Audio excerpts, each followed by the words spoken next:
Bonjour, dans cette petite vidéo qui s'adresse à des élèves de seconde, on va voir comment on applique la relation de Chasles qui est donnée pour tout point A, B, C du plan par l'égalité vectorielle, vecteur AB plus vecteur BC est égal au vecteur AC. Alors tout d'abord, que dit la relation de Chasles? Elle dit tout simplement que si on a trois points, donc quelconques du plan, alors forcément le vecteur AB plus le vecteur BC, ça donne le vecteur AC. Ce qui se voit très facilement à l'aide de cette figure, en effet, glisser de A en B par la translation de vecteur AB, puis de B en C, et ben ça revient tout simplement à faire la translation de vecteur AC. Donc cette propriété-là est très importante puisqu'en fait, on n'a pas besoin de connaître la figure pour être capable ici, lorsque B se présente comme l'extrémité d'un vecteur, mais aussi comme l'origine du vecteur qui vient après le C+, là, dans la somme des vecteurs, et ben on va pouvoir donc réécrire cette somme de vecteurs comme le vecteur AC, uniment comme le vecteur AC. Donc ça permet de réduire des expressions parfois dans des égalités vectorielles. Et l'exercice qui va nous permettre de comprendre que cette relation de Chasles est très facile à utiliser est le suivant. Donc on a 5 points, A, B, C, D, E du plan, à l'aide de la relation de Chasles. Donc il va falloir compléter des égalités alors que on ne sait pas où se trouve le point A, ni le point B, ni le point C, etc. Donc tout ça simplement en utilisant la relation de Chasles. Donc je vous conseille d'appuyer sur pause et donc de compléter ces 5 égalités vectorielles.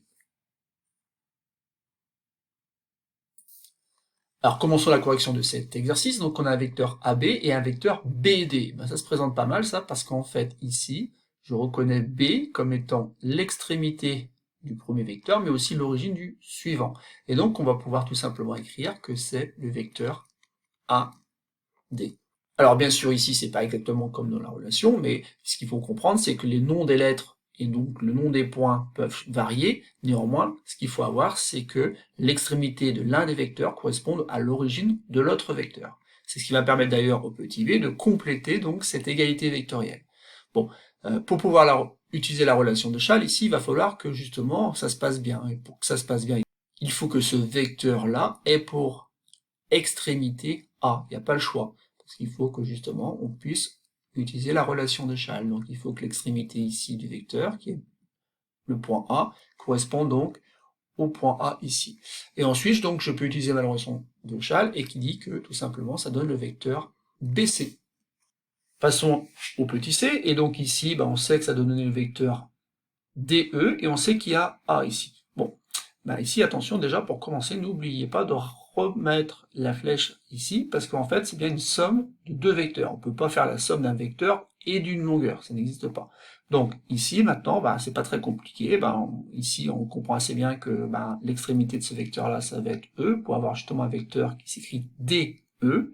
On peut ici voir que l'origine de ce vecteur, c'est D, et pour pouvoir utiliser la relation de Chasles, ici, il faut que je complète avec A. Et ainsi, DA plus AE, ça donne bien le vecteur DE par la relation de Chasles. On continue, il n'y a pas vraiment de difficulté, donc ici on a un vecteur AC, plus un vecteur qui a pour extrémité D, et ça doit donner un vecteur qui a pour extrémité encore D. Sauf que ça, bien sûr, il va falloir faire en utilisant la relation de Chasles.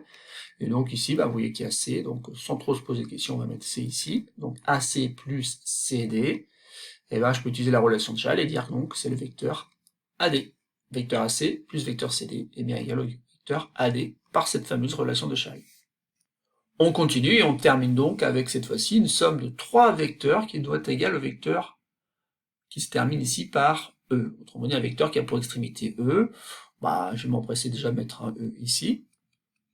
Voilà. Et ensuite, pas trop se poser de questions ici. En fait, la relation de Chasles qu'on a vue comme étant la somme de deux vecteurs, on peut bien sûr la généraliser avec une somme de plusieurs vecteurs, à condition bien sûr que là, je reporte le A. Auquel cas, ça ferait déjà le vecteur CE ici. Mais comme ça fait le vecteur CE ici, il faut donc que j'écrive que c'est le vecteur BC. Donc on résume. BC plus CA plus AE. Vous voyez bien qu'ici, par exemple, si je groupe ces deux-là, ça fait bien BA. Et je peux ajouter le vecteur AE, et ça va donner donc le vecteur BE. Donc voilà, donc c'est pas très compliqué d'utiliser la relation de Chasles, cela permet aussi, notamment, de démontrer certains résultats de géométrie en utilisant astucieusement cette relation.